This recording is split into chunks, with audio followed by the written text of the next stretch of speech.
ফুচকা খেতে কে না ভালোবাসে? ফুচকা ভালোবাসে না এমন বাঙালি হয়তো দূরবীন দিয়ে খুঁজতে হবে। শুধু কলকাতা বা পশ্চিমবাংলা নয়, গোটা দেশেই রয়েছে ফুচকার জনপ্রিয়তা। কোথাও বা সে গোলগাপ্পা, কোথাও বা পানিপুরি, আরও বিভিন্ন নাম। কিন্তু বলুন তো, কে প্রথম ফুচকা খেয়েছিলেন? কার হাত ধরে ফুচকা আবিষ্কার হয়েছিল?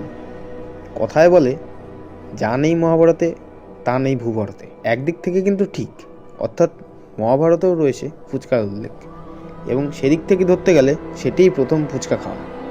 মহাভারতে সদ্য বিবাহিতা দ্রৌপদী শাশুড়ি কুন্তির সাথে যখন বাড়ি আসেন, পাণ্ডবরা তখন নির্বাসনে যান।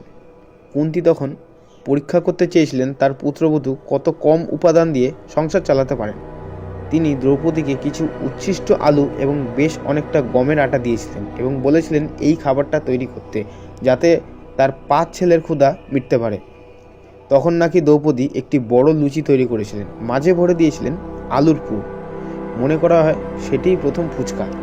এখন যেটি পশ্চিম মধ্য বিহার, তা এককালে গঙ্গার নদীর তীরে মগধ সাম্রাজ্য ছিল। গবেষকদের আবার অনেকেই মনে করেন ফুলকি তথা ফুচকা সেখানেই আবিষ্কার করা হয়। সেই সময় আরও অন্য ধরনের খাবার যেমন পিঠে, তিবড়া, ছ্যাবড়া ইত্যাদি নানা রকম খাবার আবিষ্কার হয়েছিল। ভারতের উত্তরে হরিয়ানায় ফুচকা গোলগাপ্পা নামে পরিচিত। তবে তা দেখতে কিন্তু মোটেও গোলাকার নয়, বরং একটু লম্বাটে ধরনের।